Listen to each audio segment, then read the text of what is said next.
Dr. Fútból heilsar frá húsi fótboltans á Íslandi, Túborg 10 í Hamraborginni, styttist í Túborg leikinn í Vestmannaeyjum. Já, þar taka Eyjamenn á móti KR, alltaf tróðið á laugardögum þar. Gunni Birgis með mér eins og alltaf og núna, já, vantar oft en svo sannarlega til staða núna. Einhver sem getur eitthvað í fótbolta. Damir Múmínovits, besti meðvörun í íslensku fótbolta síðustu 10 ár, sestur í Hamraborgina. Velkomin Damir. Takk fyrir. Geggjað að fá þig. Gunni Birgisson búinn að vera í alls konar ævintýrum í vikunni og ég fekk svona létt tauga áfall á 17. júní þegar ég heyrði að hann var að spila körfubolta í einhverju porti við 2 Venezuelamenn og ég hringdi alla vini mín og reyndi að láta á frelsa Gunnar Birgis því að það síðasta sem ég vil vita af Gunni Birgis í einhverju porti á Hverfisgötunni að spila við 2 Venezuelamenn. Þetta nú maður sem á bara að vera út á golfvelli. Þarna komu þessar skaffiskurætur, þar komu sér vel þarna því að maður þurfti að búa sér til svona sitt persónulega space. Já, veistu hvað, ég var svo hræddur þarna. Já. Ég hringdi alla og svo róaðist ég ekkert fyrir en að mamma einn sendiði mér myndaðir þar sem hún kom með skúfuköku og ískapar og þá róaðist ég loksins. Ég hringdi í Auðun Blöndal alltaf að fá hann til að mæta þarna frelsaði sko. Svo var þarna annar sveitakall með þér. Þetta var upplifun, já. Sunnlendingurinn Tómas sko, ég var búinn að tala við Frikka Dór fyrir svona 2 ára síðan að redda honum einhverju í Hafnarfirði að því ég vil ekki vita honum í miðbænum. Nei. Og Frikki Dór, hefur hann ekki staðið við neitt? Jú. Hann búinn að koma? Já, Tommi komir í Björn. Ok, hann hefur þá staðið við sitt þegar ég má ekki vita á honum hann í miðbænum sko. Damir Múmínovits, ert þú Engihjallanum ekki? Ég ekki úr Engihjallanum, ég bjó hérna bara í hliðinu á Ásbrautinni. Þú ert hérna úr Ásbrautinni, nánast í Hamraborginni. Ásbraut 7, minni mig. Já. Ólst upp þar. Já, þú kemur eitthvað til Íslands í kringum aldamótin. Já, hvað, ég var eitthvað 10 ára, eitthvað svolítið. Já. 2000 held ég. Hefur Ísland breyst mikið af því að þú svona hefur meira skinnbragð sem við. Hefur það breyst mikið frá því að fyrir 25 árum þá komst hérna? Já, það er búið að breytast mikið, sérstaklega hér í Hamraborgin. Heldur betur. Og þannig að þú kemur þá, ertu þá úr Kópavogsskóla? Nei, ég byrjaði í Hóstaskóla í Garðabæ. Ok. Og svo hérna, ég var eiginlega þar í 1 ár bara til að læra tungumál. Svo hérna fer ég í Hjallaskóla. Já. Og labba alltaf á hverjum einasta mótni hérna og upp í Hjallaskóla. En á hverjum fórst ekki í Þingólfsskóla eða Kópavogsskóla? Það var einhverja sérkennslur í Hjallaskóla fyrir mig og litla frændi minn, þannig að það er best fyrir okkur að vera þar. Já, og læra íslenskur og allt svona. Þú talar íslensku bara eins og bara hver annar. Já, það var svona eina sem að gekk vel í skóla. Held ég, það var hart í Hjallaskóla þarna. Já, það var það sko. Það voru bardagar. Já, mikið að slagsbólum. Það var alltaf loða við Hjallaskóla og menn að skiptast á höggum og svo farið út í fótbolta. Dr. Fútból auðvitað eins og ég sagði með Túborg og nú getur fengið Túborgin sendan beint með Smáríkinu. Smáríki notar Volt og sendir þetta beint heim til þín. Og þú einfallega pantar Túborgin inn á Smáríkinu, Volt og allt klárt. Fitnessbólt með Dr. Fútból. Ég meina, Damir, þú ert 35 með skrokk 25 ára mannsins. Já. Ég myndi sjá það strax, ef þú myndir ekki tala bara að labba fram í mér, ég sé það að þú ert Balkan. Með svona hennan vöxt. Ég meina, hvað ertu að taka kreatín eða ertu að taka prótín eða hvað? Nei, ég get ekki sagt það sko, ég svona af og til eitthvað prótín, eitthvað svoleiðis, en það har aldrei verið einhverju svoleiðis dæmi sko. Einhverju pælingum? Nei, matarað eitthvað svona, ég borða bara þannig mér líði vel. Já, þú ert náttúrulega bara svona natural slim, það skiptir engu máli hvað gengur á, þú ert með Nemanja Vítić skrokk, bara alltaf í standi. Ég þyngist en ég fitna ekki. Þyngist en fitnar ekki. Þetta ósængjant. Þetta er þessi gullagull, svona, þetta gull katalógur. Kók og snúður. Það held ég minna að Gilsaðin með fjarþjálfuna sína góðu Domino's Pizza og Dr. Fútból. Domino's í Serbíu? Það held ég ekki sko. Nei. Pizza King. Pizza King. Ég held það sé ekki í Búlgaríu heldur. Nei, ég hef aldrei séð það þar sko. Nei. Minna á það að pizza tilbúið góða hjá Domino's, minnstaður Nýbulavegurinn að sjálfsögðu. Þar fer Dr. Fútból oftast þegar hann næri Domino's Pizzuna sína. Ég með spurninguna frá Tölvutek og Tölvutek núna selur þvottavél, þurrkara, allan pakkan, stuttuprógrammin, lönguprógrammin og allan pakkan. Hér spurningin, hvað heita þessi menn? Þeir heita nánast það sama, hvað heita þeir? Þetta fyrir þá sem á YouTube, það 2 menn mjög líkir í Bordeaux og þeir heita nánast það sama og ég vil bara fá að vita hvað þeir heita. Siggi Hjartar Búlisbrósi veit ekkert hvaða leikmenn ég að tala hann gættist nú bara og Birkir ekki heldur Já, en hvaða menn þetta? Þeir heita nánast það saman Damir, ég ætla að leyfa þeir að taka þessa bara Ég hef ekki hugmynd Annar þeir var í Newcastle og hinn var í AC Milan Kannast við vinstri Þetta eru þeir Johan Gourcuff og Johan Gourfran Þetta eru leikmenn sem að voru í sama liðinu og þið þekkið þá ekki Ég veist Gourcuff Já, ég hef hitt á það betra en þetta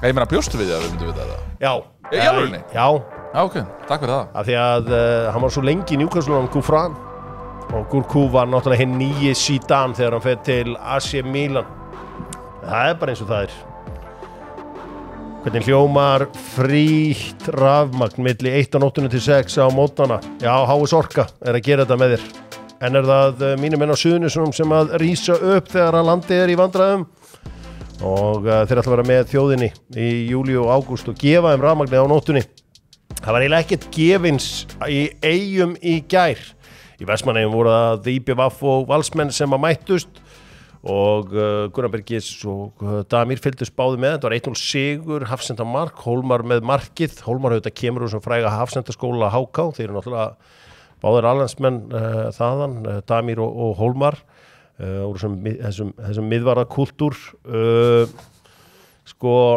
hvað er að byrja á þessum leik? Það þarf ekki að ræða hennan dómara, Tvana stóð sér bara vel Tvana neldi þessi ákvörðun, það var engin hendi Nei, ekki seinna atvikið Fyrra atvikið er náttúrulega svona kannski meira vafamál það sem að Hólmar liggur í jörðinni og það er svona veist, ég held að sé nú einhver regla það að svona stóðhöndin ef þú ert að styðja þig við jörðina þá sé það yfirleitt ekki dæmt hendi á það en það er samt alveg ég ætla nú aðeins að koma kannski herði vinur minn til varnar ég held að hann hafi nú fengið nokkra sneiðar hérna í morgunsárið en Hver?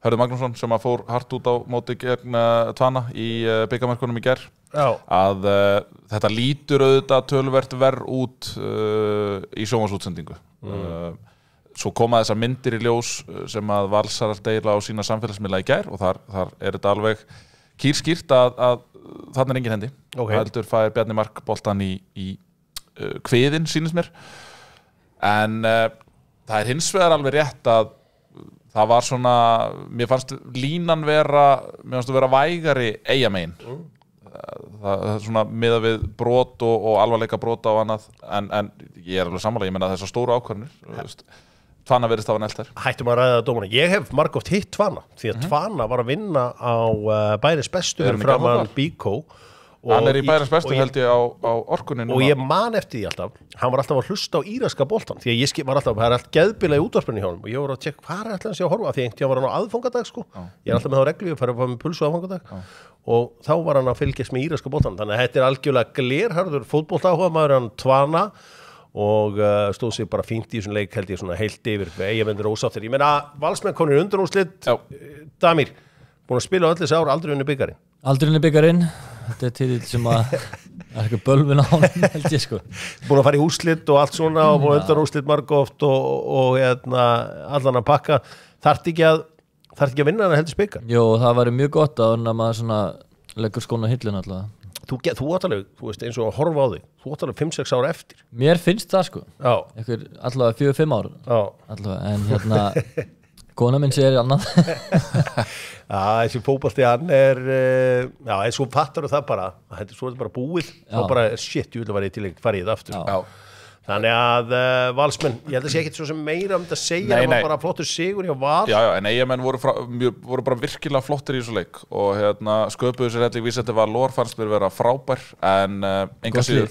bara mjög gott lið og velþjálfaðir virðist vera svo fær náttúrulega Patrik Pedersen færi í raun og veru til þess að klára þetta 2-0 í seinni hálfleiknum en þá ver Hjörvar frábærlega í markinu Herðu, það er einhver besta markvarsla sem ég hef séð í sjónvarp á Íslandi samanlega því Hann Hjörvar er svo fljótur niður þetta er strákur sem ég var að þjálfa og virkilega þetta var geðbiluð markvarsla og ég hef ekkert oft séð svona varið í íslenskum fótbolta en þetta var algjörlega trillt hjá honum Við ætlum að hvíla okkur aðeins á bikarnum Við ætlum að hérna erum við, býtu, það er svo margt í gangi Tvent. Ég með tvent í gangi. Heyri, það ekki margir sem geta þetta. Nei, þetta nú surround sound með. Já, hann erum við. Má powerranka með dynout.is. Damir, þú veist verkefni. Ég fekk verkefni við top 5. Top 5 bestu leikmenni sem að Damir hefur mætt. Þetta kom beint frá Ingutinu á Dynout. Ég einmitt að fara út að borða í kvöld. Ég ætla að fara á Tres Logos. Hvað gerði ég? Ég fór á dynout.is og pantaði með borðið þar. Ég fór þangað á 17. júní. Takk hérlega fyrir það. Eftir að Venezuelamennir pokkuðu ykkur saman og þar fékkstu kókó og skúfu köku. Alexander tók vel á móti mér. Damir, gjör svo vel. Top 5 bestu leikmenn sem mættu á Íslandi. Númer 5. Númer 5, hann Al-Dafsari sem í Al-Hilal. Já, vinstri kantari. Hann góður. Hann ógeðslega góður. Spila á mótunum þau spila á móti Saudi-Arabíu með landsliðin. Já. Æfingarleik. Já. Hann var lítið að nenna þessu þá sko, voru að gera sig klára fyrir HM en hann var svakalega góður. Já, ég meina, þetta ég horfði á hann í vikunni á móti Real Madrid, góður spilari. Já, hann góður, hann gæði. Hann setti sigurmarkið ekki á móti Argentínu á HM. Jú, hárrétt. Hann stakk þá. Hann mjög góður. Númer 4. Ég með Eran Zahavi. Eran Zahavi, það var góður. Ísælinn geðu í. Frammeiri. Maccabi Tel Aviv. Já, marka vel sko, og hann ennþá skor í dag sko, 37-8 ára gammal sko. Fótt í Kína og var PSV og bara alveg alveg unbelievable rekord þessi gæi sem hann á. Já, hann 4. besti gæin sem að Damir hefur mætt, 3. besti gæin sem hefur mætt. Gift Orban, hann fór pakka okkur saman í reylakefni. Það hann verið með eitthvað 5 mörk í 2 leikjum mót okkur. Enda í Lyon. Hann var svo seldu til Lyon eða ekki? Já, ég held að hann sé í Hoffenheim núna. Já, bara eitthvað viðbjóðslega sterkur góður. Alvöru gæi. Sko. Sterkur, fljótur. Já. Gift Orban, já, mikið látið með hann. Númer 2. Númer 2, Rasmus Falk. Gæði. Geggjaður gæi, sko. Ógeðslega góður, bara með boltan, án bolta, bara, áttum ekki breyk í hann, sko. Rasmus Falk, ég hef svo sem þá aðeins sofið á honum því að þú svona, maður sér hann náttúrulega á vellum, hann áberandi og svona og þú veist, góður leið til að vera aðeins áberandi að, þú veist, safna síðu hári eða gera eitthvað annað, veist hvað við? Þetta, þú veist, ef þú ert með permanentin á vellum, þá verður eiginlega að vera góður, veist hvað við? Hann alvöru góður, sko. Ég skil ekki hvernig gæði búin að spila alltaf tíman FCK, sko. Nei. Ég sé alltaf, þegar ég horfa á fótbolta með þér, Damir, ég sé svona 200 leiki sem hún spila. Ég sé alltaf að þannig Balkan-gaur á ferðinni að þú getur gert svona sem að Íslendingar get ekki gert. Við kunnum þetta ekki. Það er bara svona, þetta er einhvern veginn í einhverju vöðva minni hjá okkur. Ég sé tengt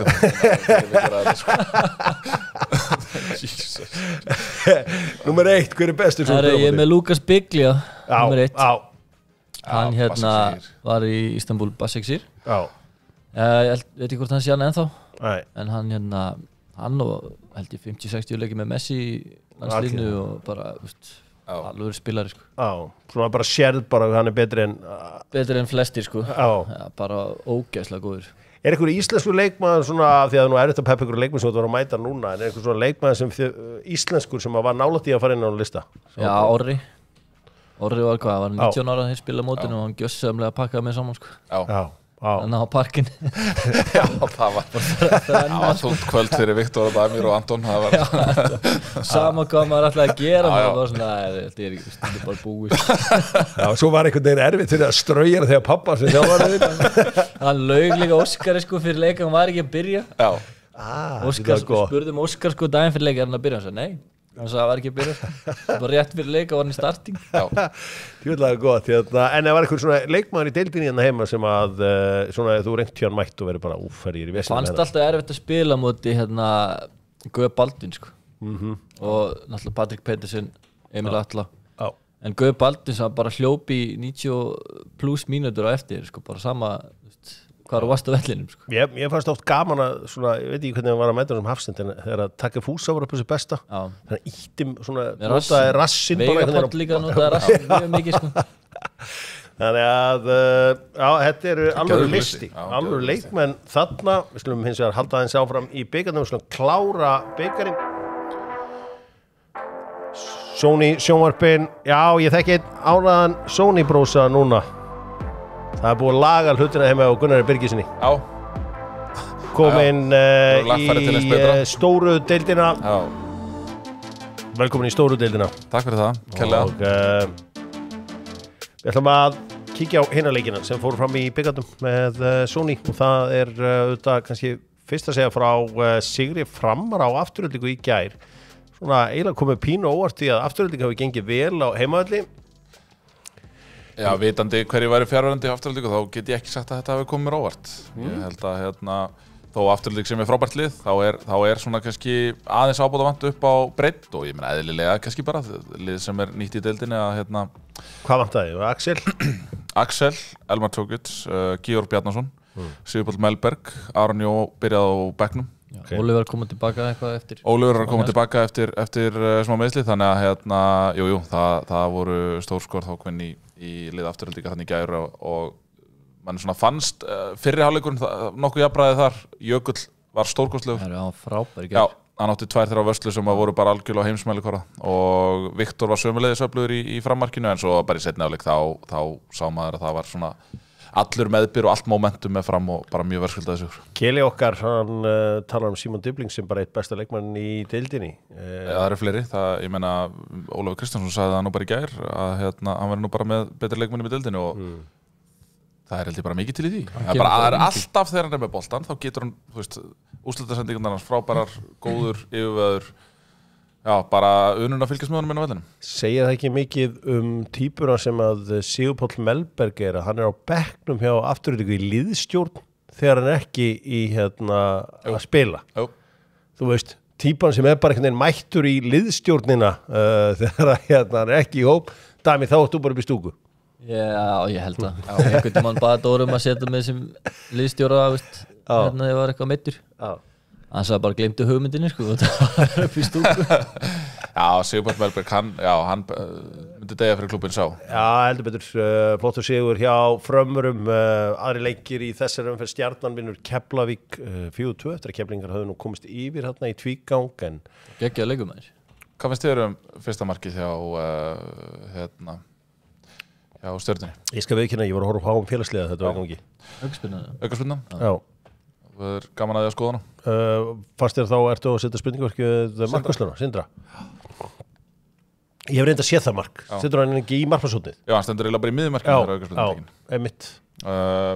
En að það var alveg svona, þú veist, Keflavík hefði þurft að þeir voru svona með bara, þú veist, eftir að þeir skoraði þetta mark, að þeir bara þurft að ná einhvern veginn smá ró í leikinn og svona láta Stjörnuna verða aðeins örvæntingafulla en það kom aldrei til þess út í að þeir fengu þessu aukaspyrnu þarna stuttu síðar og voru bara að jafna leikinn og komast þeir aftur yfir og Stjarnan einhvern veginn tekur aftur strax öll völd á vellinum þannig að þetta var bara mjög sanngjarn Stjörnusigur en Keflingar mjög flottir og bara eitthvað til að byggja á fyrir framhaldið hjá þeim í lengjudeildinni þar sem þeir vilja vera ofar.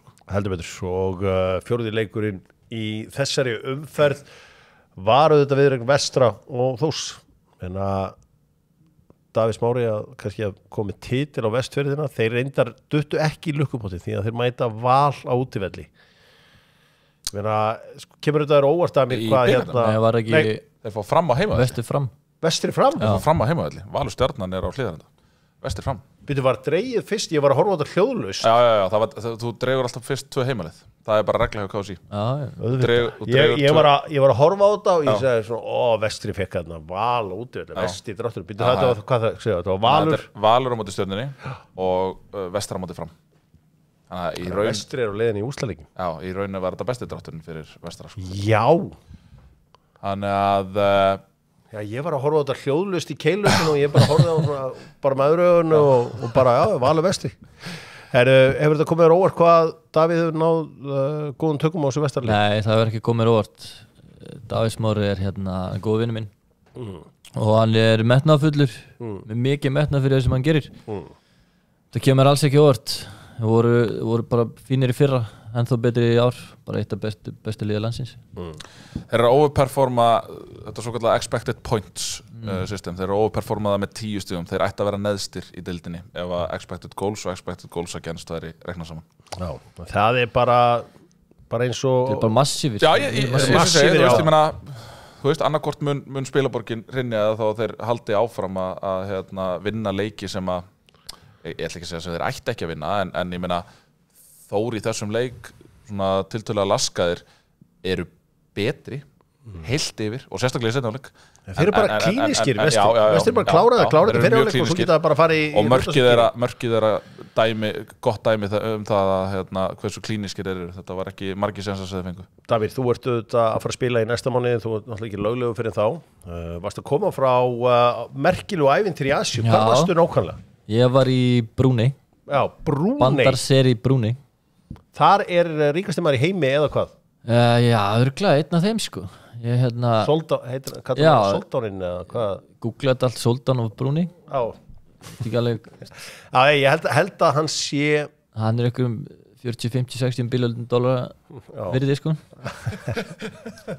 En sko, málið það að þeir spiluðu samt í deildakeppninni í Malasíu. Já, það deild í Brúnei líka sko. En það bara, hvað ég segja, svona eins og hér kannski önnur þriðja deildin eitthvað svona svoleiðis gæði sko.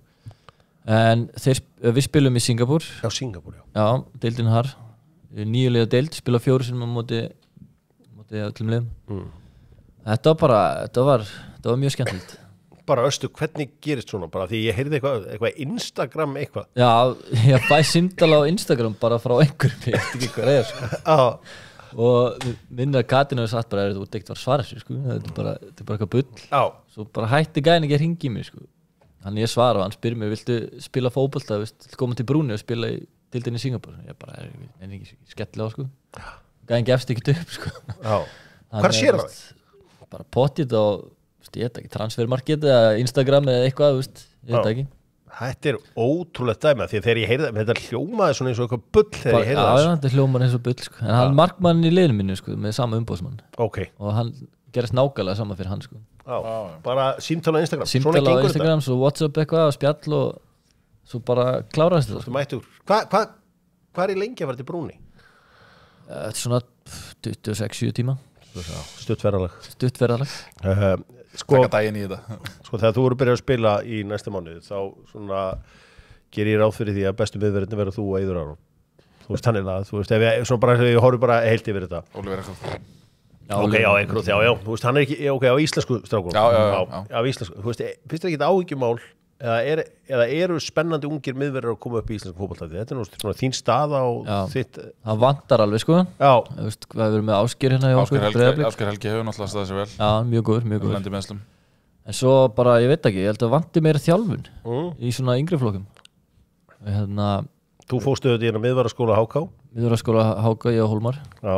En ég meina, hversu mikla þjálfun per se fékkst þú í varnaratriðum? Því að ég meina, fyrir mér, varnarleikur, þetta bara hugafar. Þú ert bara að nenna að verjast, þú ert að nenna að djöfast, þú ert að nenna að elta upp í menna. Það er ekki 1998 eða 9 núna, sko. Það er svona breytt tímar, sko. Já, ég að segja, en skilur, þú veist, hversu mikla þjálfun hafa þessir bestu miður, hversu mikla þjálfun heldur þú að Kári Árnason eða Raggi Sig hafi fengið sem hafsendar. Sem börn, nei, bara engan, sko. Fyrir mér þetta hugafar, sko. Hjá okkur í HK, skilur, voru með Selko sem þjálfari. Hann lagði bara áherslu á varnarleik sko. Við töpum öllum leikjum bara 80-0 eitthvað mótið Breiðablik í yngri flokkum, svo kom hann og bara varnarleikur, bara fara að þjálfa ykkur að verja kenna þetta. Kenna bara, fattir ég. En hugsa hvað mikill lúksus að vera sko hafsend svona í kringum aldamótin og stilt þegar þú mátti bara hotnum gastu bara tekið og snúið upp á treyjur og haft það bara fyrir fram að bara haldið fyrir fram að það er náttúrulega erfiðar að verjast í dag. En þetta er alveg vesinn. Við erum í alveg vesinn. Ég var í vesinni sjálfur þegar Óskar kom fyrst í Breiðablik sko. Hann myndi losa þig. Já, þú veist, svo hef ég heyrt fattur en hérna ég sagði þér það.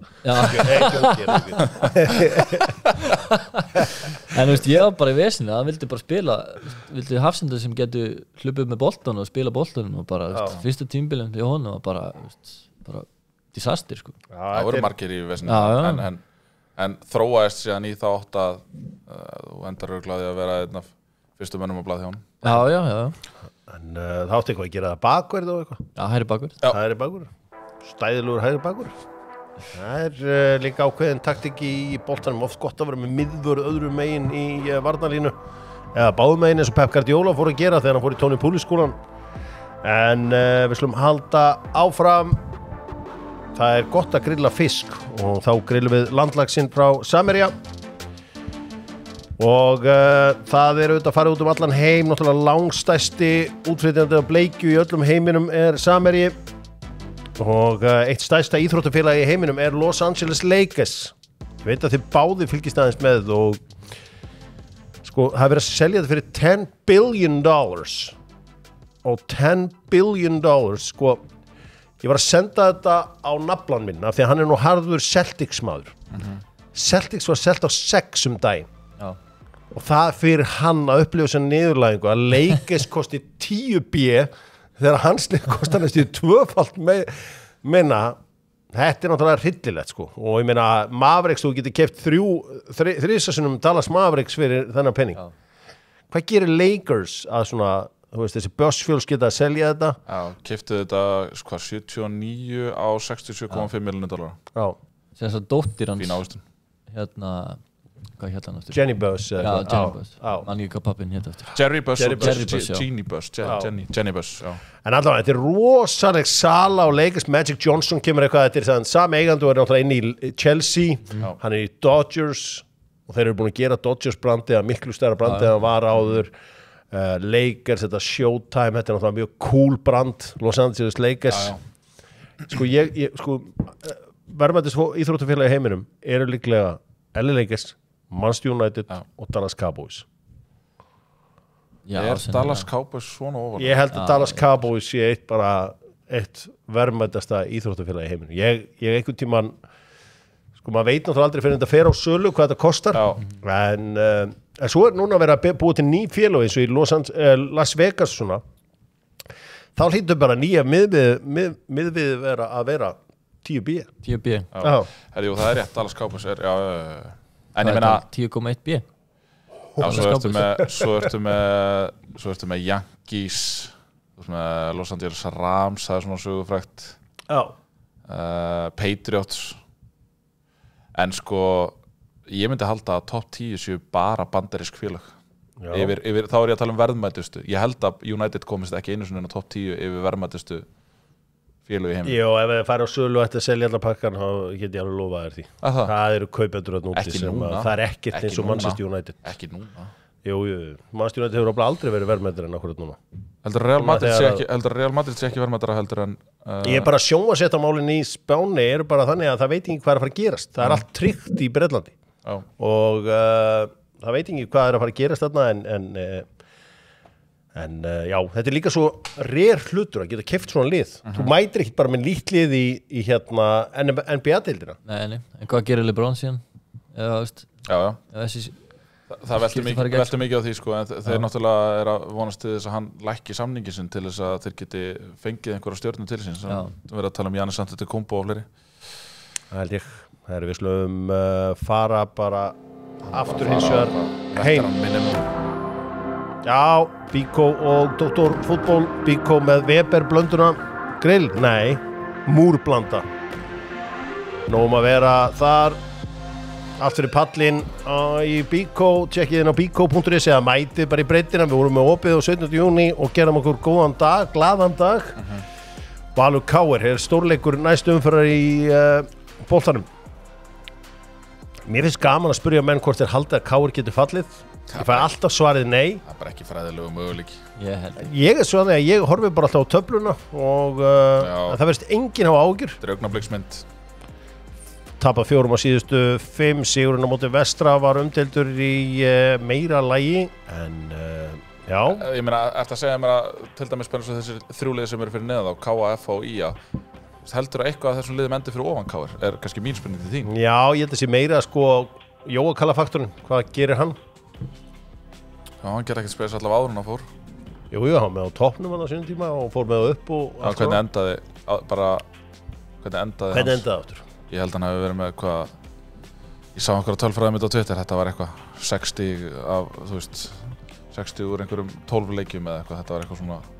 Hún þarna Elva Björk Skagamær, hún duglega að halda utan tölfræði, ég fylgi henni. Það mjög skemmtilegt. Já, mjög skemmtilegt og hún með alla þessa tölfræða lás. En á Hlíðarenda, já, þessi sígildi slagur, Valur á móti KR, það var heldur betur allt brjálað þegar að liðin mættu síðast. Náður eitthvað fylgist með íslensku fótbolta meðan þú varst að núti? Voða lítið sko, þetta var alltaf klukkan svona 3-4 nótt hjá mér. en hérna ég horf alltaf daginn eftir á Blikana. Já. Svona, sleppti að fara á samfélagsmiðla þegar ég vaknaði og horfa á leikin. Já, Valur KR á N1 vellinum á Hlíðarenda. Það stórleikur umferðarinnar. Svo á mánudagskvöldi líka Breiðablik Fram. Blikar eiga þetta harma að hefna eftir raskellinguna á Salatinu í fyrri umferðinni. Sannarlega. Og það sem að Framarar snéru við töpuðum leik. Þannig að, já. 4-2 leikur. Það var 4-2 leikur. Já, það verður áhugavert. En Valur er það lið sem að svona ákvæmest inni ef marka má að því við vorum að tala með þessi expected points áðan sem svona kannski það sem hægt að horfa í bara hversu sanngjöld staðan í deildinni. Að Valur á að vera með 3 stigum fleiri heldur en þeir eru með í deildinni. Þeir ættu að vera með svona rúmlega 21 stig en ekki 19. Nú kíkjum aðeins á aðra leiki. Dóttar fútból, hann grillar ekki bara fisk, hann grillar náttúrulega kjöti líka, kjarnafæði, heiðarlambið, já það er heiðarlamb, það er aðeins dýrara, það er líka tölur betra. Ég var settur í að vera yfir grillinu í kvöld eins og alltaf, hvað er grilla? Lambalæri sneðar. Lambalæri sneðar. Heiðarlæri. Við ætlum að skoða bara þessu umferð. Þetta er 12. umferð, þetta er fyrsta umferðin í seinni hluta, það er að segja venjulegu deildakeppninnar. Bara svo ég sé með á hreinu Damir, hvenær kemur þú inn? Herru, félagsskiptaglugginn opnar 17. júli, 15. júli, ég veit ekki alveg, 15. 17. eitthvað svolítið. Það er svona, ég ætla að byrja að gær, þannig ég fekk 3 vikna frí, mjög gott. Hvernig komst út úr þessu æfingu? Bara fínt sko, vaknaði aðeins 10 í morgun, en eðlilega, en hérna, það er alltaf að missa þessu með meistaradeildarleik. Ég tala svona eins og ég sé að fara Sko, þið eru að fara að mæta Já, ég meina En hérna, ég þarf bara að vinna í því sjálfur Heldur betur, þið mætið þarna liðið frá Albaníu Já, Egnia Já, þetta er svona lið sem að maður séð þetta marg oft Þetta lið þar að segja bara á livescore eða eitthvað slíku sko Veistu eitthvað svona ykkar svona möguleika mútið liðinu? Ég held ég sé bara 50-50 sko En þeir eru með held ég nýtt lið frá því fyrra sko Þeir komnir einhverjir gæjarinn inn sko Já, þeir eru búin að selja Þeir seldu einhverja 2-3 leikmenn hafa selt En þetta er gott lið Já, ég meina þeir eru albanski meistarar og geta þær eitthvað, það lítur að vera Þetta er gott lið sko Já, þetta verður áhugavert að sjá hvernig blikunum gengur vegnar í þessum viðregnum Já, þú komin inn þetta miðjan júli önnur íslensk Valsmenn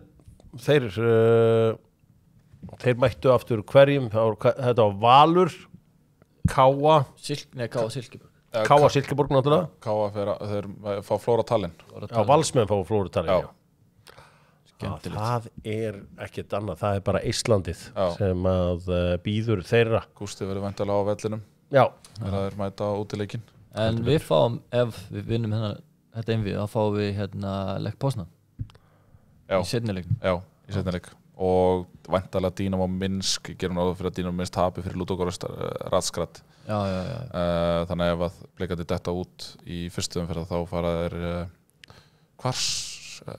þeir til Belarus þá Ég var ekki alveg mynda Silkeborg allavega, það var áhvert að sjá Káa fara að spila Evrópuleik fyrir Norðan Mér minni nú eins og að Káa hafi spilað Evrópuleik fyrir Norðan 1990 þegar ég 10 ára Hverjum var það CSKA Moskva það var eitthvað svona austur Káa við erum að googla þetta akkurat núna sko 1990 Evrópukeppni þar mér minnir að hafa verið eitthvað það voru víkingarnir sem mættu CSKA Moskva hverjum mætti Káa það skiptir ekki öllu máli hvað var þá sem þeir mættu í Evrópukeppni unnu allan ekki meistaradeildina það árið sem nú kannski fyrir öllu ef að tippa kannski bara á þessa leiki sem verða Bara svo ég vitni áfram í Elvi, þá er þetta að þú varst að spyrja árangurinn. Þetta var Jón Þór endar... Sofía, CSKA Sofía. Já, Jón Þór endar með 9 stig í síðustu 11 leikjum og Jói Kalli endaði með 6 stig í síðustu 11 leikjum síðasta tímabilið hjá IA.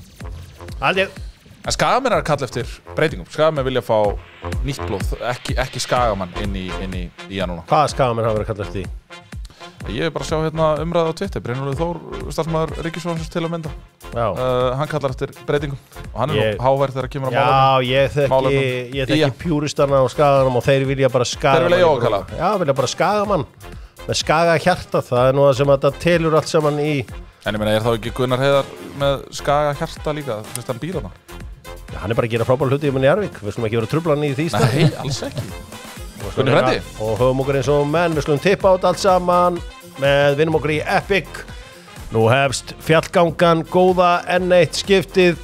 Skulum skoða þessar leiki, ég ætla að fá tölur. Damir, þú voru væntanlega dipló og fínn, ég virði það bara. Gunni byrjar FH Vestri. 1-3 Vestri. Damir. 1-1. Ía Stjarnan. 0-2 Stjarnan. Já, ég segi 0-2 Stjarnan. Káa Víkingur.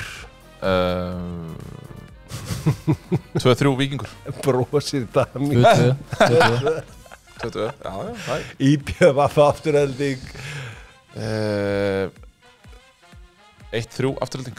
Verða allir heilir hjá... Já, ég meina að Axel og Elmar verða komnir, þeir voru bara í banni. Já, þeir voru í banni. Elmar Kári Einarsson Tjókits, hann sótti sér guldspjald í 5-0 sigur á móti Hetti Huginn. Já, það er bara eins og það er. Ég er að skamma hana þess. Segjum 1-2. 1-2. Valur KR. 3-3. 3-3. Það verður markaðleikur. Gunni. Ég ætla að segja 2-4 KR. Og svo er það Breiðablik gegn Fram. 5-0 Breiðablik. 5-0, ég segi 2-0. Það er verið að dipló. 5-0. Ég held bara, Fram. Þeir hamarkuðu sig í þessum leik á móti afturheldingu. Damir, þegar þú sér Víkingsmerkið, verður reiður? Ég verð ekki reiður, ég verð pirraður. Ég sko... Það voru að horfa á Breiðablik Víkingur. Mætti hann að snemma og þeir mætti út í uppbytun. Og ég var bara svona, svipurinn mig bara breyti sko. Katrín sko góðan sagði bara, þú ert eins og eitthvað 5 ára gamalt badd sko. Bara sjá bara þetta Víkingsmerki. Þetta eru flotti gaurar, góðir gæðir og allt það, en ég veit ekki bara þetta Víkingsmerki pirra mig ekkert Þetta er sko, það er eitt sem þið megi eiga Breiðablik og Víkingur, að þetta hatur milli þess að liða rígur eða hvað sem maður segir er svona lífrænt. Þetta varð bara til, þetta spratt upp náttúrulega ef svo má segja og þetta mikla bíf á milli þessara liða, Víkingur og Víkings og Breiðabliks. En er þetta eitthvað ennþá? Mér var síðasti leikur bara Já, það er, þú veist, núna er bara verið að hræri í potton. Svo byrjar þetta í úrslitakefni og við munum æsa þetta allt saman upp og reyna að gera alla reiða og pirra það. Sko, Damir, ég ætla að sleppa þér af því að þú mátt ekki vera með. Hvað ætlar þú að klípa fjallið í dag? Epic fjallið, Gunni minn? Já, þú veist, ég þarf að ringja í Gústa eins og eftir því að ég vissi bara leið og ég vaknaði þegar ég sá til dæmis eins og HK. Já. Þú veist, þeir eru á rétt tæplega 3 á móti Fylki. Já. Lítið rekinni gengið hjá Fylki. Ég var með HK náttúrulega síðustu viku. Ég ætla að halda mig bara við það. Og ég ætla bara, hendu bara 2-8-8 í grillið á mér og förum bara áfram, höfum þetta bara einfalt. Ég held að HK vinni Fylki. Höfum þetta sára einfalt. Ég held að ég ætla að fara á alvöru. Ég ætla að fara langt yfir 2. Ég ætla að setja á leikna mútið Njarðvík. Ég held að Njarðvík og bólan sé sprungin. Skulum þá einmitt fara yfir í lengjudeildina. Því að Garðheimar sem er góði heimurinn í Breiðholti með okkur, hybrid gras, fallegustu blómin, fallegustu blómakerin, allt fyrir garðin. Já, Garðheimar, góði heimurinn í Breiðholtinu. Það voru svo óvænt úrslit í gær að ég þurfti eiginlega að fá mig kaffibólla þegar ég sá þetta. Því að Fjölnismenn tóku Þróttarann og raskeltu þá. Og það vantaði bara fullt að gæja mig í Fjölni. Já, Máni Austmann, hann virðist vera hættur hjá, eða virðist vera, hann er búinn að rifta samningsheldi við Fjölni. Ok. Allavega er hvergi sjáanlegur á skýrslu hjá þeim og ekki í liðstjórn heldur. Já, Þetta var að benda mér eitthvað. En það vantaði sömuleiðis líka Brynjagauta, það vantaði Árna Elvar, en þeir mættu bara í Laugardalinn í gær og voru bara með stórun hnífun á lofti sko. Heldur betur, samfarandi 4-1 sigur hjá lærisunum. Það er bara einn leikmaður í Fjölnisliðinu sem er fæddur á þessari öld og það er fyrirliði liðsins, Reynir Haralds. Já. Hann var að koma inn eftir leikbann, hann var ekki með á móti HK í síðasta leika. Við kíkjum á eina leikina, þetta náttúrulega The Madhouse, þessi deild fylgir HK. Það verður, þröngt á þingi á Tech-vellinum í kvöld, veit ég. Verða margir þar. Nú upp á Dómur Snóa það Leiknir, Njarðvík, Grindavík, Völsungur. Akkur sér að Leiknir vinni Njarðvík? Það bara eitthvað tilfinning. Já, ég finn þessa tilfinning. Ég meina með það að Sindri vinur minn Björnsson fór meiddur út af á móti IR eftir 8 mínútur eða eitthvað svoleiðis, að þá eru það svona kannski ekki staða sem þeir með að missa mikið úr inn á miðsvæðinu. Já. En ég held að Gústi Gylfa, já, ég hef reyndar never bet against a post, sko. Hárrétt ráðning. Þú ert búin að fara fullan hring. Þú byrjaði ég held mig við að Njarðvík vinni þennan. Ég ætlaði að setja tröstu á Leikni í síðustum ferð, en þeir töpuðu Breiðholtslagnum. Herðu, þvílík mæting á IR Leiknir og þvílík stemming.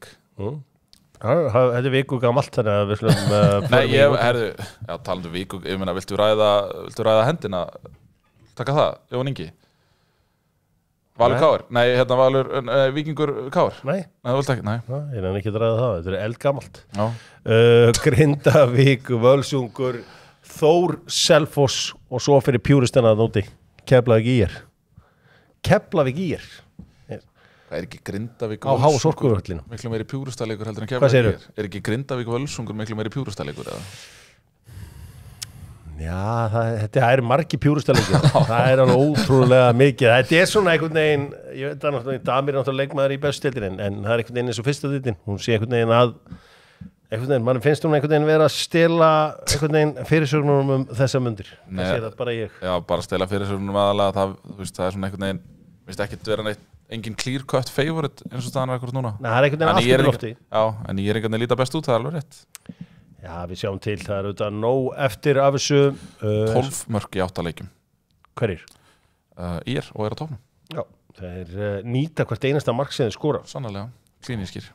Já, þarna eru við stödd, við slum færa okkur yfir í HM félagsliða og þar erum við og því líka veislan í Ameríku þessar mundir. Geðveikt, sko. Því að, ég er með rúvara hérna hliðina á mér og það er ekkert rúvara. Ég bið unga fólki afsökunar á því það er enginn í kringum að horfa á þetta. Ekki nokkur einasti maður, en ég hef gaman að þessu. Já, HM félagsliða, við erum hér með box sem ég bjóð til fyrir sjálf mig og Gunnar Birgis. Það er frá Jimmy's, þetta er Doritos. Þetta fæst í Krónunni og út allt.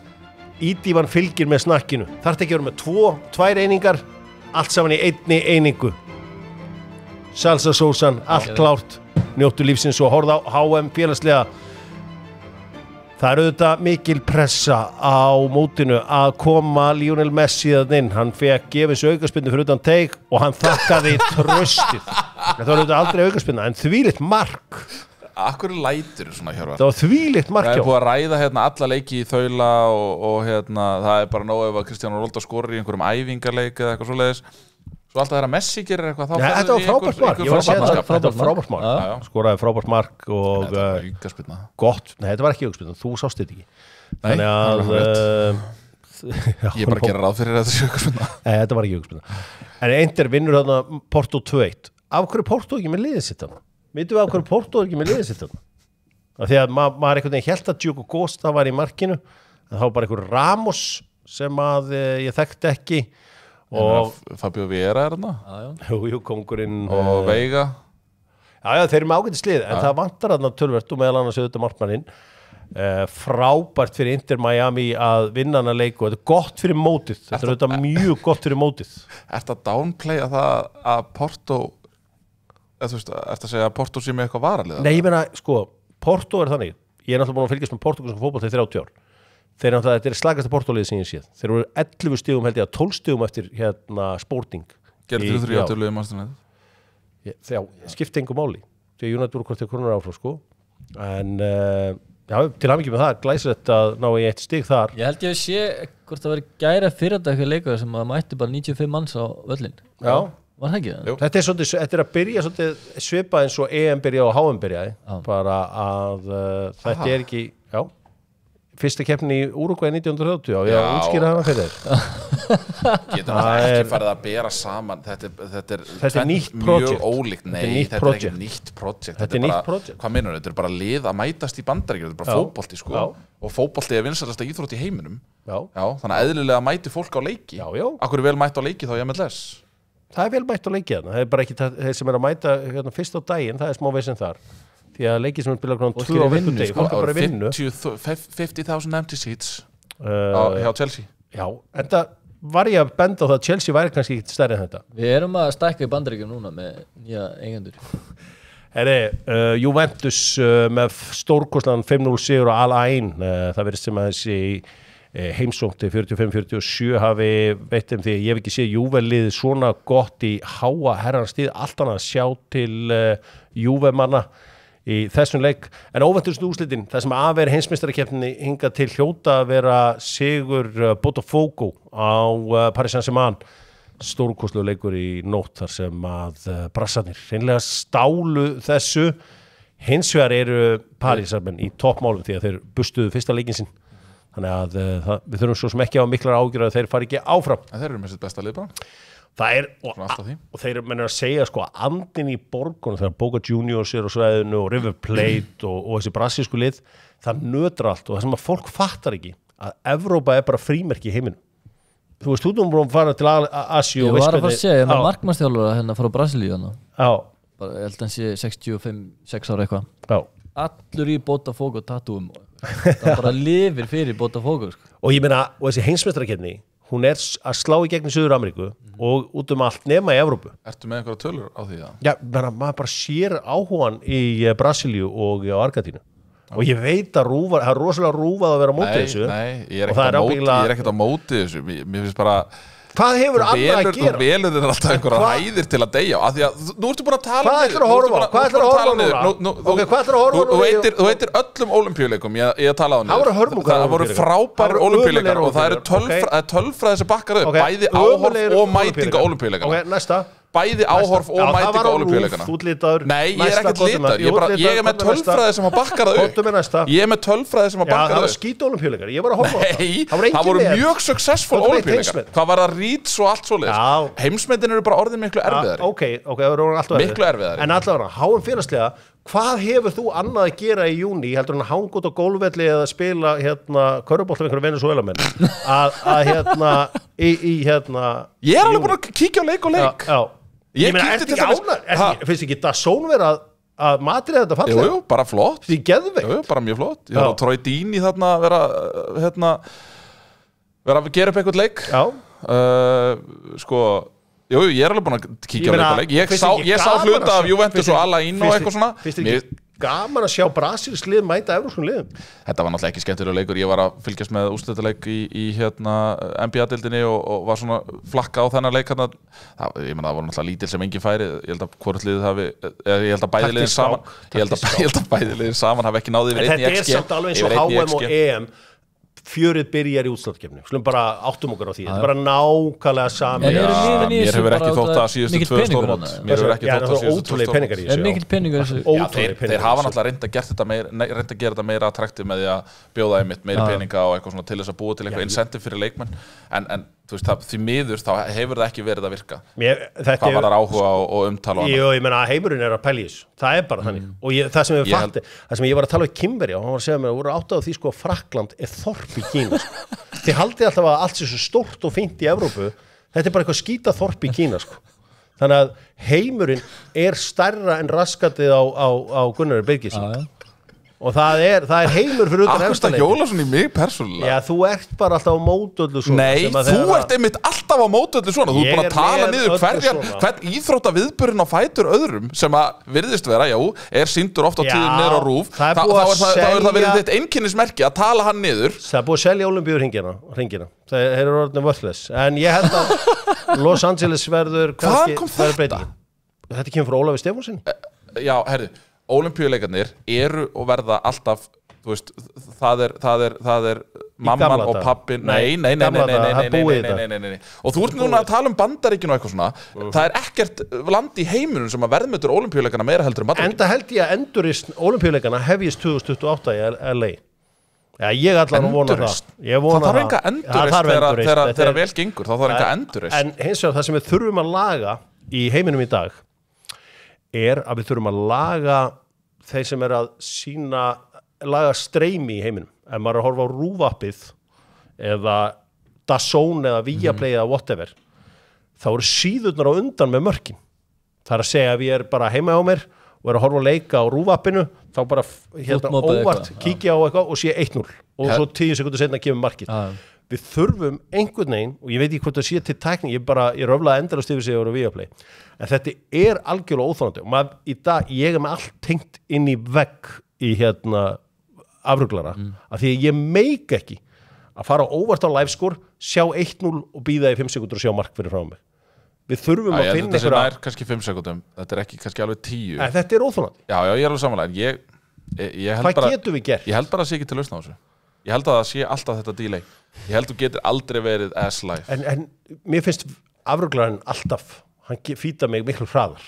En afruglarinn mun brátt og en við pjúristarnir, við getum ekkert losa okkur við þetta, því að ég þarf þessar upplýsingar eins hratt og hægt ástæðan fyrir ég nenn ekki þessum skítabóksum að þetta alltaf 1,5 mínútu eftir. Þú veist, ég læti ekki bjóða mér upp á þetta. Þetta verður að laga. Beint í vegg og bara þess vegna vill maður alltaf meira og meira að vera á vellinum, af því að þetta alltaf komið, það engin upplifun að horfa á fótboltaleik í sjónvarpi ef maður veit hvað það sé að koma mark. Já, það að nægu að taka ís. Vandamálin eru víða, þetta nú bara eitt af þeim. Já, ég veit að Chelsea stuðningsmenn á Íslandi ætla að fara að hittast í dag, það Flamengo Chelsea. Já, Benfica Auckland City. Já. Vistu hvað, ég ánægður að Chelsea breyttu ekki nafn í London Tigers. Það var umræðan þegar nýja eigendurnir tóku við, sko. Það vilja breyta nafni á félaginu. London Tigers. Hefði ég haft gaman að því. Ég get sagt þér það að ég get sagt þér að dæmir að þetta hefur verið einhver snillingur að hræða þig þarna. Chelsea verður aldrei London Tigers þó að það sé geðveikt nafn. Kíkjum á enska boltan með Volt. Já, sá það sent heim til þín með Volt, allur matur, allur pakkin beint heim til þín. Getur pantað á einum stað og bætt svo öðrum við. Já, þetta allt saman hægt með Volt. Victor Osimhen leikmann sem ég held að kemur ekki í enska boltan. Það enginn að skoða. Það mjög sérstætt. Það ekki red flag? Það hlýtur að vera, sko Chelsea voru all-in í hann hérna fyrir árið síðan, tóku bara Delap núna og verður hann bara áfram í Tyrklandi eða? Byrju United hætti við það? Já, það verðist allir vera hætti við. En ég meina, þetta þá ekki bara, þetta ekki bara launakröfur? Jú, þetta hlýtur að vera eitthvað launapakki og eitthvað. Hann væntanlega lækka sig ekki í launum til þess að fara til Englands. Nei. Það hæpið á þessu tímapunkti félagsins. Hvað að gerast hjá sko Milos Kerkes auðvitað komin til Liverpool og við sem búin að ræða það í þaula. Kwanza að fara. Já, Kwanza að fara til Leverkusen. Dýrasti leikmaður í sögu Leverkusen. Til Leverkusen. Þetta frábær gluggi fyrir Liverpool. Algjörlega stórkostlegur. Andy Robertson að fara til Markey líklega að koma til Liverpool líka. Ekki Andy Robertson að fara til Atletico Madrid ekki?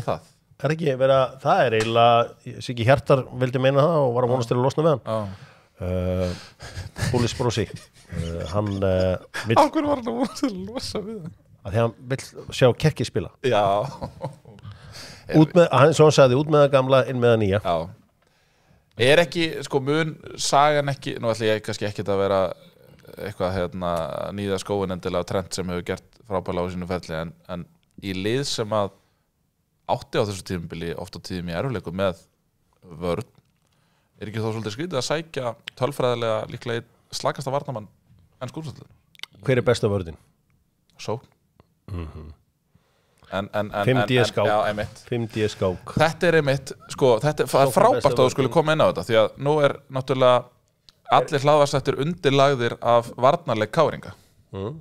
Varnarleikur Káringa hefur ekkert með öftustu 4 að gera endilega. Allið. Sjálfsögðu. Ég meina, þú getur ekki borið saman varnarleik Vestra og KR. Þú getur ekki borið það saman. Nei.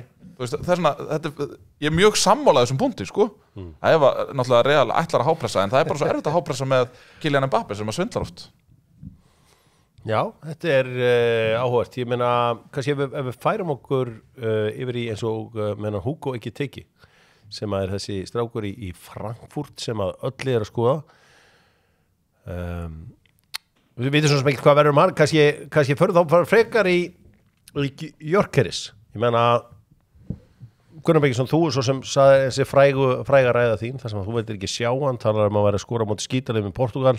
Nei, það varst þú sem sagði það. Nei, það varst þú sem sagði það, höfum það alveg á hreinu. Þín vestamartröð virðist vera raun gerast, eða hvað? Að Arsenal sækja ekki fram með það? Nei, að Gyökeres komi í Arsenal. Þú vildir ekki sjá hann. Jú, ég, sko, trúðu mér, ég myndi taka hvaða frammeira sem ég ekki einu svona fíblast núna, bara... Komið með einhvern? Já. Bara einhvern. Eddie Nketiah tilbaka? Resign? Nei, ég myndi segja takk neitt. En ég veit ekki að ég var til í að sjá hann fara eitthvað annað en að senda. Hvað hérna, má ég svo, er Epic að bjóða upp á, má ég svo farið upp í Viktor Gyökeres, er Epic að bjóða upp á 1.60 á Arsenal? Þetta er skemmtilegt bett. Þetta er ógeðslega skemmtilegt. Þetta bett á Gyökeres og maður fær 60% ávöxtun. Er Benjamin Sesko þarna? Já. Benjamin Sesko. Nei. En Emiliano Martínez. Emi Martínez. Hann er beint fyrir neðan ásum enn. 1.50 í United. Mín læki. Herði. Hvað er 32? Alveg, það er ekki neitt. Við tókum Van der Sar 35 ára. Hérna, Damir, hvað er að gerast hjá Chelsea? Ykkur vantar náttúrulega alls ekki markmann. Okkur vantar ekkert leikmenn bara sko. 70 leikmenn sko. En þeir, ég veit ekki með þetta, eins og þessi ég vart tala Madueke sko, ég fíla hann alls ekki. Ungur leikmaður fær 8 ára samning og svo bara ég þarf ekkert að gera neitt meira sko. Ég myndi að ef þú fengir 8 ára samning 19 ára. Já, og þú ert með 20 þannig gæja sko, þannig ég veit ekki alveg hvert þetta projekt er að stefna sko. Nei, þetta verður áhugavert að sjá Chelsea-liðið þeir eru þetta núna á fleyferð í Ameríku, skildu þetta dálítið mikið af leikmönnum eftir, meðal annars Raheem Sterling sem fór mikinn í liði Arsenal á þessari leiktíð. Þú varst rosa ánægður að hann kom í Arsenal maður. Já, ég get alveg viðurkennt það að ég held að þetta myndi bæta breiddina og gefa okkur svona einhverja dýnamík sérstaklega í þessu leiki sem að þú veist það sem við kannski þurftum að sækja marka en ekki bara æfa með 16 og 17 núna. Allt annað kom nú á daginn maður, guð minn almátt, elsku kallinn, eins og hann var nú öflugur. Já, talandum að vera öflugur, ég þarf að hleypa Damir út í daginn en við ætlum þangað til að velja vinnir og lúsera. Þetta má hjá Einar Á allt fyrir byggingarina en Einar Á vinnir í byggingabransanum, taka vel á móti þér á Dalveginum því að þín tækifæri eru þeim hvatning til að gera enn betur. Vinnirar í þessari viku, ég ætla nú að velja þessa Venezuela bræður sem að tóku smassbræður og pökkuðum saman í körfunni. Það við unnum annað Venezuela lið við unnum fyrsta leikin, svo fengum við þá í öðru leik. Já. Það voru engin vettlingatök þar. Nei, og það, ég get alveg viðurkennt að ég var kannski ekki algjörlega brotin heima í sófann þegar ég þurfti nánast að þurrka tárin af gleði. Nú, ég ætla að velja Kela, Málkill, málarann Geðó. Hann er skemmtilegastur á X-inu af öllum. Já, hann er búin að vera að fara mikinn þar. Já, hann er bara, þetta er snillingur. Þetta er algjör snillingur. Þið eru heppnir að hafa hana þið blikar. Já, Keli ekki er. Keli er nú það. Hann er bara Já, hann var líka að fagna þessum ósigri hjá er einhverju svona vinnir sem þú vilt henda út þarna út í kosmosin Damir? Flott nafn, Damir. Við veist hérna þessi júgoslavnskur nöfn eru flott. Þú veist, mannstu í gamla dag hefur þurftir að taka upp millinafn, íslenskt millinafn. Já. Ég ætla að vera Damir Smári og Heiðsmára. En í dag, hvað myndir þú fá þér? Ég veit ekki, sko. Ég er ekki búin að hugsa. Þú veist, Selko Óskar. Já. Þetta var allt eitthvað svona, sko. Mamma minn sagði bara, gleymdu hugmyndinni, sko. Já, mér Damir Anton. Já. En fattigt nafn. Sko, ef við ekki segja Tvana sem vinnir.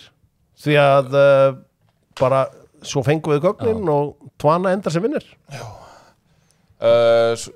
Ég meina Messi. klálega. Og ég ætla að velja líka bara allt Indiana Pacers liðið sem kom þessu í Game 7. Það að segja úrslitakeppni í NBA-deildinni, þeir unnu í nótt bara, má ég raun og vera að segja allir sigrar hjá Indiana séu óvæntir, þannig að Tyrese Haliburton og co. Já, heldur betur. Ég ætla líka að fá að velja Vidda í boltamannum sem að er fyrstur með alla búninga, Manchester United búningurinn að detti í hús akkurat núna inn í boltamannin og Arsenal búningurinn er kominn, City búningurinn er kominn og það er hægt að merkja allt hjá boltamannum og nýji glæsilegi fjólubláu Premier League boltinn er mættur beint í boltamannin. Mér finnst það að vera aðeins of fjólblár. Hann er geggjar, þú sér hann in game. Ég er búin að taka smá skills með hann núna og hann er geðvikur, þessi bolti. Lúserar, er einhver lúser eða eitthvað? Ég ætla að fá að velja líka, má ég fá að henda einu minn, Yannick Sinner, hann var að gefa út lag með Andrea Bocelli. Já, sá það í morgun. Bara, erum við með eitthvað íslenskt dæmi þetta? Eða þú veist, hvað væri sambærilegt?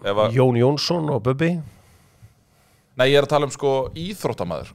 Ef einhver íþróttamaður. Já, Jón Jónsson er íþróttamaður. Hann á tæmlega 200 leiki í... Já. 7 Íslandsmeistarar titla. Ég er að tala núverandi Hjörvar. Ég elska Jón Jónsson, hann veit það best sjálfur. Logi Tómasson og Kristján Jóhansson. Logi Tómasson og Kristján Jóhansson. Nei, því að Logi er tónlistamæður. Þetta er basically bara eins og, þú veist... Damir Múmin og Kristján Jóhansson. Þetta er bara eins og Damir og Kristján Jóhansson vundu bara... Ég er að sko Damir væri betri með Gissuri Páli. Eða Gara Cortés, kannski? Já, Cortésinn. Já, hann er reyndar... Ertu Cortés, maður? Já. Ok. Hvað er lagið að Nella Fantasia eða eitthvað? Já, hann á þetta allt saman. Hann á allan katalógin. Herri, við slumum fara í neyða, já. Áður með sem þetta gott í dag. Herri, við erum að fá yellow card. Vinner sem að glemdist þetta. Auðun Blöndal. Já, ég held að sé allt í lagi. Ég er allavega sáttur með það, ef þú veist. Já, ég er alveg sáttur með það. Förum í neyða, já. Gerum það með Æsver. Og Æsver auðvitað í Kringlunni og nú er nýju þjóðatíða fatmaðurinn að detta inn. Og auðvitað allur pakkin. Þeir verði ekki ólíkar en þetta í neyða, já. Serbin og Mosóbrósin. Skal fyrir einhverjum geði. Nú, Hörður Ágússon spyr, er Gunnar Birgisson kom með nýju treyjuna frá Afturöldingu? Herri, nei, en ég fekk sent frá þjálfara Afturöldingara, hún er klár og ég ætla að fara á staðgræðan eftir. Gunnar með Birgisson auglýsingunni undir. Ágústur Ágússon spyr, sjálfur Gústi from the future, maður sem stýrir öllum stuðlum beint frá Íslandi á Íslandi og aðrir herma, hann spyr, hvernig myndu Lion City Sailors plumma sig í bestu deildinni? Þeir myndu vinna deildina. Já. Alveg samfærandi deildin. Ok. Já, er það þannig? Já. Hvernig voru gæðin? Ég ætla að spyrja það einmitt aðan. Gæðin voru ekki góð hjá hinum liðunum, sko, veist. Nei, ok. Þetta lið þeir með leikmenn, sko, frá Þýskalandi, veist, PSV og eitthvað svona dæmi, sko. Við erum að borga til hátt upp í $5 million ári leikmennum, sko.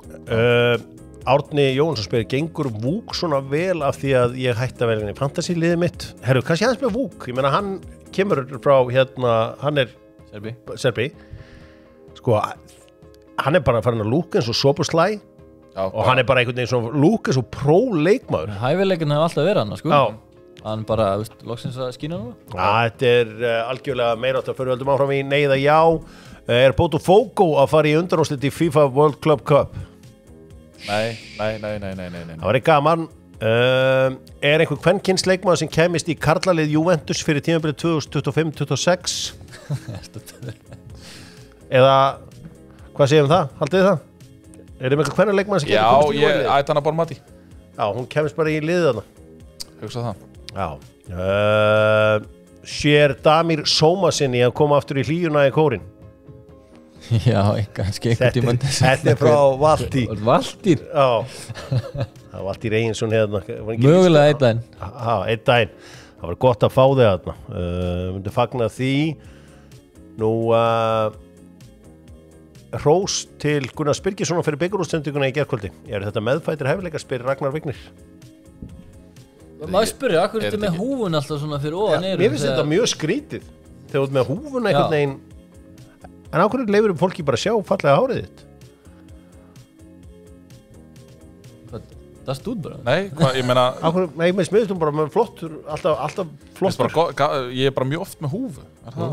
Það ég bara spyrði, hver pælingin? Ég bara pæla akkur hann ekki yfir eyrun Því ég með svo stóran haus, það aðalega vegna þess og húfur lúkka mjög illa á mér þegar ég dreig þar svona niður fyrir Nú er það alltaf flottur Nei, mér finnst þú alltaf flottur Nei, mér finnst þú alltaf flottur Það það sem ég segi við alla En þetta svona, ég hefði aldrei séð menn á fertugsaldri með húfu í sjónvarpi fyrir en þú byrjaðir og þetta svona, þú ert aldrei að byrja eitthvað sem að við kannski sjáum fleiri gera Já, mjögulega Og þetta hérna Það var ekkert illa meitt, ég veit alveg að þetta var ekki illa meitt þér Það veist þú alltaf flottur Er þetta í fyrsta sinn á ævinni sem er þetta í fyrsta sinn á ævi Gunna sem hann heldur með Fram Hér sem er Fram?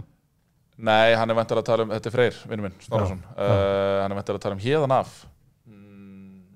í Mjólkurbikarnum Nei, ég held nú bara með fótboltanum Ok Nei Nú, hver vinnur 1-1 í golfi? Damir eða Gunni Birgis? Ég held að Gunni vinni Það verður við allsélstað 1-1 og Í 30 metrum á sekundu eitthvað Þú vilja alltaf upp í Mósu sko brjálum vindi Ég var til að sjá þetta í dag Ég held að Damir er komið með helvíti flóta sveiflu Er Gunnar betra að púta en Hjörvar? Nei, það er sá þáttur leiksins það sem þú ert betur en ég Og miklu Jóhannalag Sesko Gjörkjeris neyða já Hvort myndi Hjör velja? Ég tæki Gjörkjeris Þó hann sé eldri Því veit að þú tekur Sesko Nú kemur Gunni Birgis og syngur að tala með Geiramönnum í semifænal ef hann fær fallega framtreyjuð gjöf Það væri gaman Getur hugsað að spila aftur fyrir Getur hugsað að spila aftur fyrir leikni Damir? Nei, sennilega ekki, ég held að þessi voru nóg gammal til það Ég vil bara klára félin með Blikum Já, spila með Breiðablik Kom aldrei til greina að fara eitthvað annað lið en Breiðablik þegar þú komst núna heim? Nei, það var það heyrði enginn í mér eða neitt sko planið var alltaf að koma áttur í Breiðablik Það er ekki eins og áhuga á því? Nei okay. Spurning fyrir Chelsea Serban Slóttuga verður Chelsea jafn framúrskarandi og sveiflan í gólfinu ég veit Það ætlaði rétt á hana Já Nú endar Chelsea fyrir ofan Liverpool er spurningi frá Ómari Frey Sæfarsinni Gunni spurningu beint í þín Nei, hann er að tala litla rauða hernum, hann er að tala Arsenal Já, Chelsea endur Hann er að tala Arsenal og það er svarið við því nei Svarið við því er nei Herri, ég ætla að fá að leiðrétta eitt síðan Ef við erum að leiðrétta ekki hótið Nei, sko leiðrétta og ekki leiðrétta Það kemur hérna spurning í síðasta föstudag þar sem að þú spyrð hvað það muni kosta að fá Martin Hermansson og ég svara á nanosekundu Spurningi var að fá Martin Hermansson til að spila með Tindastól og ég svara á einni nanosekundu og hendi fram tölunni 20 milljónir Aldrei á lífsleiðinni hefur eitt svar haft afdreifar ykkar afleiðingar í för með sér ég er enn að taka við símtölum og skilabúðum og ég vil bara undirstrika það að það var nú ekki mikil hugsun á bak við þetta og ég átta mig á því að það mun vera svona cirka 3-4 meira en það að lágmarki til þess að Martin Hermansson kemi í Skagafjörðinn sem að væri gaman Langar hann bara ekkert að búa þarna? Nei, ég held að ég vil hafa þessa Vesturbæinga bara í Vesturbænum þeir eru langflottasti þar og ég er búin að fara ég fór og heimsótti bróðir hans og ég faðma hann alltaf þegar ég kem hann niður í Húra Nóri hem En hvað þyrfti að borga þér til þess að búa á Sauðárkróki? Ef ég fengi bara sambærilega laun og ég er með núna fyrir það sem ég er að gera Ég skal tala við mína menn í dögun Hvað ertu með laun? Það er Reykjum En þú veist, mér finnst þetta skaman að mæta hingað Ég veit ekki hvort að þið finnst skaman að fá mig bara, jú, Þetta var grín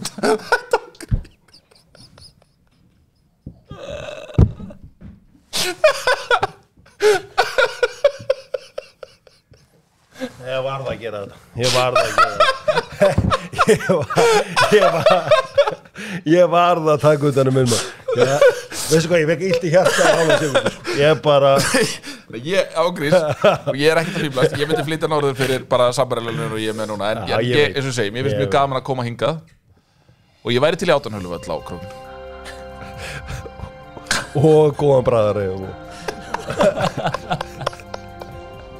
það held ég menda þetta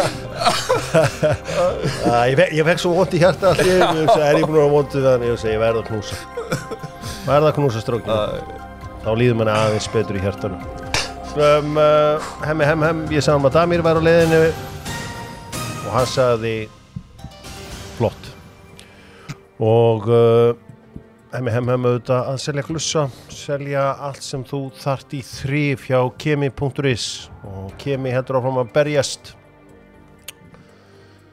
Rafgeymarnir auðvitað fyrir fólksbílinn, atvinnutækin og mótorhjólin og bara öll hobbytæki í raun og veru. Nú spurningin svo sem þægileg. Við erum hér með Balkan heimsókn, glerharðan Serba. Drengir, leikmenn frá fyrrum Júgóslavíu sem spilaði í ensku úrvalsdeildinni og við erum hér með Bullis til að fact-checka allt fyrir mig. Ég ætla að bjóða þér að ríða á vaðið Damir. Við erum að tala um Balkan leikmenn í ensku úrvalsdeildinni. Gjörðu svo vel. Má ég... Nei, þú mátt ekki. Má ég fá fyrst bara sko, þetta er... Balkan leikmenn, þetta er Serbía, Króatía. Já. Slóvenía. Bosnía. Svartfjallaland og þetta er Norður Makedónía. Svartfjallaland og Norður. Vissu þið að, þú veist það náttúrulega að Hafnarfjarðarbrandararnir í Júgóslavíu beinast að svartfjallingum? Það ekki? Nei, Eyjúb sagði mér það, hann sagði að verður oft verið að gera grína að maður eru latir og eitthvað svona. Svartfjallingar. En ég svo sem veit ekki hvað er til í þessu. En gjörðu svo vel. Þetta, förum við í þetta allt saman. Ég byrja á Vidic. Mitrovic. Matic. Edin Dzeko. Passar. Með Matej Kersmann. Matej Kersmann. Mjög gott sko. Branislav Ivanovic. Góður. Bosnic. Hann var í Chelsea. Bosnic er frá Ástralíu. Já, ég ætla að segja. Já. Ég veit þetta hljómar mamma sér, veistu hvað? Sko, þetta er frábært pæling hjá Damir því að mikið af króutum og annað slíkt fóru til Ástralíu. Mark Viduka er til dæmis miklu meiri júki heldur en nokt í hann Ástralíu. Ef þið seti Mark Bosnic upp sem er ástralskari en Neighbours, hann talar mjög svona, hér er hann. Eða íta þess á hann á Wikipedia. Þetta er eins og Mark Bosnic er mjög Þetta er alltaf bara eins og Croatian. Sko, þarna, þetta er alveg hárrétt. Croatian. Og en hann er fæddur, ef þið skoðuðu hérna, hann er fæddur í Ástralíu. Verðu ekki að segja hans í Ástralíu? Jú, en hann er Króati, það er hárrétt hjá. Við getum alveg haldið áfram sko. Nei, ég ætla bara að leyfa svo slúta einhver staðar. Ég ætla að fara næst í Luka Modric. Og svo ætlaði ég að taka króatíska. Ég ætlaði bara að byrja á serbónum af því að ég vissi að Damir myndi byrjaði að dæla þeim út sko. Já, ég Mark Bosnic auðvitað einna fjölmörgum ákveður eru svona margir Júgoslavar í Ástralíu? Það er frábær spurning sko. Það er aldrei pælt í þessu? Nei. Ég veit ekki sko. Þetta er króatar mikið? Já, króatar og það er nóga serbum hann líka sko. Já. Það er ókslega mikið af þeim sko. Já. Serbar, það eru auðvitað hafa heldur betur skilið eftir sig svona knattspyrnu arfleiðina hér á Íslandi náttúrulega, þetta eru hvað gerir Júgóslavar svona góðum einstaklingsstjálfur? Gætur unni HM með sameiginlegt lið? Já, þetta var í Júgóslavi í dag. Ég meina, Króatar fóru í undanúrslit. Ég meina, ef þú hefði bætt eitthvað aðeins í það, Jan Oblak í markið og eitthvað svona sko. Og það eru ekki margir serbar hann held ég samt sko. Núna? Nei, ekki. En hvað er þið svona góðu þjálfar? Á hvað gerir þið svona góðum, þú veist, að því að maður bara... Einstæðarslíþróttamenn? Nei, einstæðarslíþjálfar eins og í fótbolta. Bara þú færði ekki betri þjálfar oft á tíðum. Já, Ægi held ég. Já, ég held að það sé ægi, já. Mikið til. 1, 2 og 3 sko. Mikið til. Og ekkert, þú veist, eitthvað svona, eins og kannski við orðið meira í dag svona, þú veist, akkur er þessi ekki A og B lið, bara segja bara ekki nóg góður. Bara þarna, æfðu þarna og gott svo tilbaka, skilju. Júkarnir segja hlutunar eins og þeir eru. Eins og þeir eru, sko. Ég fæ svolítið í magan stundum þegar ég að tala við eitthvað, sko, ég segi stundum það sem ég hugsa bara. Já. Svo eftir að vera svona, það er svona umbúðalösa íslenska. Hefði ég átt að sleppa, þá tekur þú. En já, þá tekið það. Damir, geða þetta fóði, ég ætla að leipa þér út í daginn, Dóttarfútból, þakka fyrir sig, þátturinn auðvitað framleitur af Bullis Media. Endilega hafið samband við Bullis Media, þeir eru alltaf lausir, alltaf klárir og Sigurður @Bullis, Birkir @Bullis, bullis.is Getur fundið á samfélagsmiðlum. Fundið á samfélagsmiðlum, getur fundið á líka bara á... Tinder? Nei, það er ekki þar. Finnur þá líka á Hax og Auto. Og ef þeir eru ekki þar, þá eru þeir á Tres Logos. Verðið sæl.